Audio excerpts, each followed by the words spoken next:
सावे हरे हरे भरे। आप सुन लीजिए मैंने नहीं बोला था अब उनको कहिएगा, सुन लीजिए भट्टी साहब जरा बात सुन ले। भट्टी साहब मेरी बात अच्छा नहीं मैं करता, चलो ठीक है। नहीं भट्टी साहब की बात सुन ले। मैंने नहीं बोला था उस वक्त, हालांकि मेरी बात पर्सनल हुई नहीं थी। बात तो सुन लीजिए मेरी भट्टी साहब की प्यारी बहन, बात सुन लीजिए। कोई हरज नहीं है, दुनिया पूरी को पता है, आपका भी मेरा भी। हमारी नून लीग जिस तरह कराती है, आप तो खुद पीपल्स पार्टी में रह चुकी हैं, आपने वो भी देखा हुआ है, कितना को फर्क आता है, बाकियों से कितना को फर्क है। ठीक कहा होगा आपने।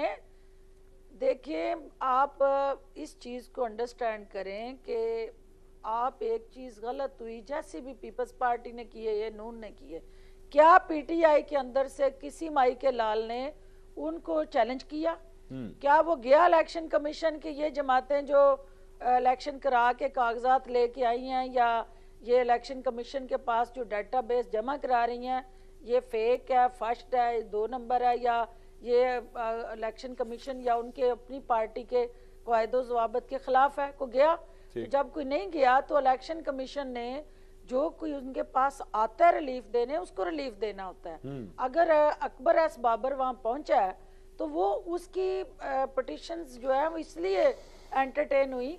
जो डिस्कशन हमारे प्यारे मेरे भाई भी हैं पीटीआई की और खान साहब की और ओवरऑल रूल ऑफ लॉ की जो वो बात करते हैं, ये सारी चीजें जो हैं वो टीवी टॉक शोज में बहुत अच्छी और दिल को भाने वाली और किसकी बात कर रही हैं आप? आइडियल किस्म की। ये किसकी बात कर रही हैं आप?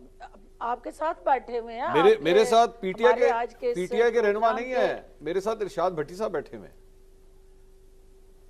मैं इरशाद भट्टी साहब को कभी भी पीटीआई से माइनस नहीं कर सकती, और मैं ये समझती हूँ कि मेरा भाई जो है वो सहाफ़ी ज़रूर है, लेकिन उसके साथ साथ उसकी एक अपनी ज़ाती ख्वाहिशात, अरमान और कुछ ताल्लुक़ वास्ते और कुछ उनका है ना उस जमात के साथ लेना देना। तो वो जो बात करते हैं वो ठीक कह रहे हैं कि ये जमात जो है उसको इस वक्त जो है वो ज़मीन बोस है, तो इसको और ज़्यादा चित ना किया जाए। कि इरशाद भट्टी साहब को ये पता है कि जो सियासत के उस खेल के रूल्स हैं उसके अंदर फाउल की गुंजाइश किसी के पास भी नहीं होती, और जो फाउल करता है वो रेड कार्ड हो येलो कार्ड हो वो उसको देख के ग्राउंड से बाहर जाना पड़ता है।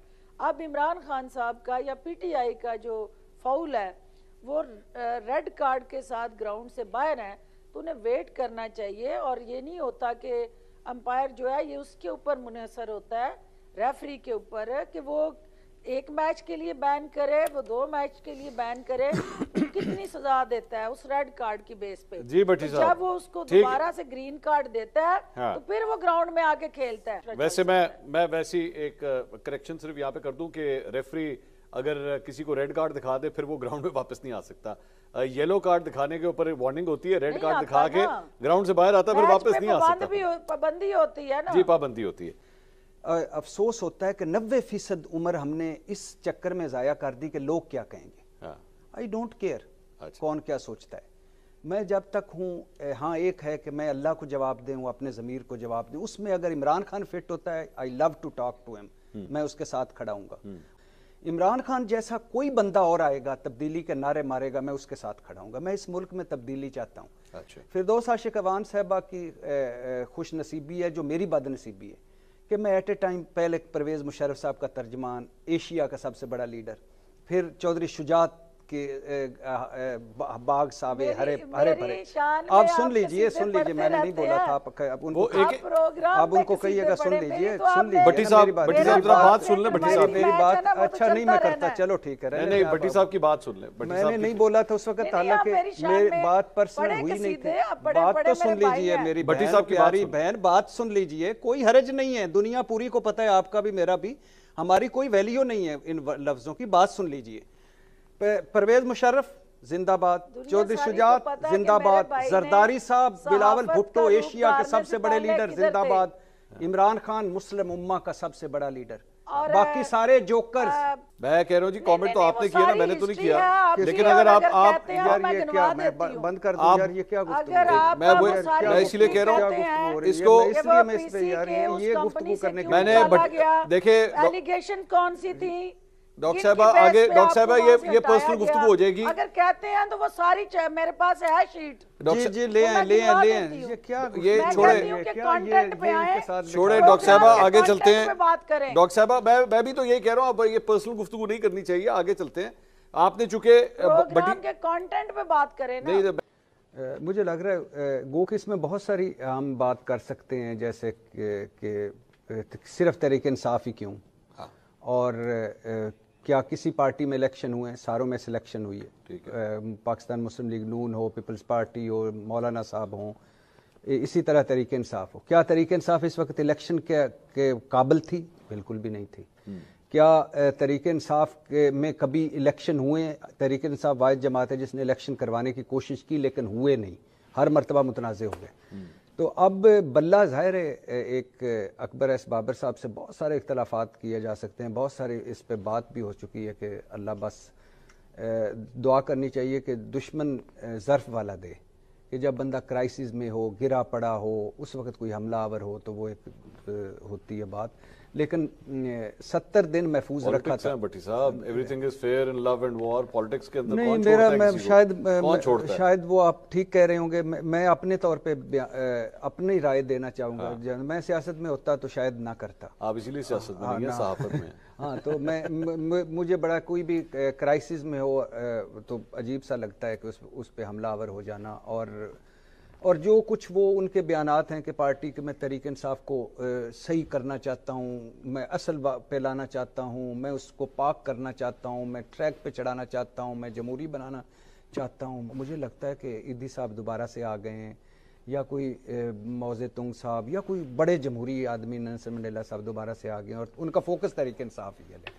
باقی تو وہ تو خطرے میں ہے بلّہ, ڈیفینیٹلی خطرے میں ہے, کیونکہ مجھے لگ رہا ہے کہ فیصلہ تو الیکشن کمیشن نے کرنا ہے, لیکن جس طرح کے الیکشن کمیشن پچھلے فیصلے ہو رہے ہیں مجھے لگتا ہے کالعدم دے دے گا. ناظرین آپ نے ویڈیو ملاحظہ فرمائی. ناظرین جرأت مند اینکر ارشاد بھٹی صاحب نے فردوس عاشق عوان کو ایک حقیقی آئینہ دکھا دیا.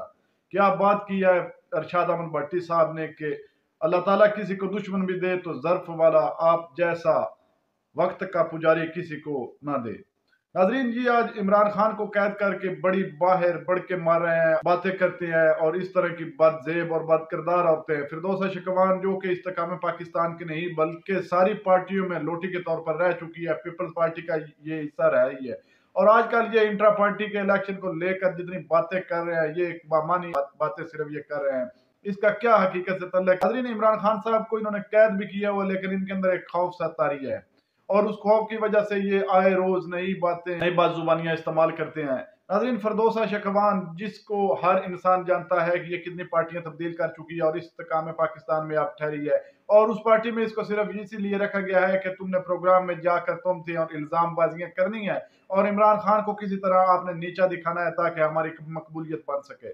فردوس عاشق تم کو کون نہیں جانتا, تم ایک تمام پارٹی کی لوٹی ہو, ہر پارٹی میں تم یہی اپنا رول ادا کرتی ہو. تم جتنی بھی باتیں کر لو یا عمران خان کو جتنا بھی نیچا دکھانے کی کوشش کرو, یہ عوام اب تمہارے اور تمہارے جو پیچھے قید بیٹھے ہیں ان کے جھانسے میں آنے والی نہیں ہے. عوام اس وقت ہر بات سمجھتی ہے.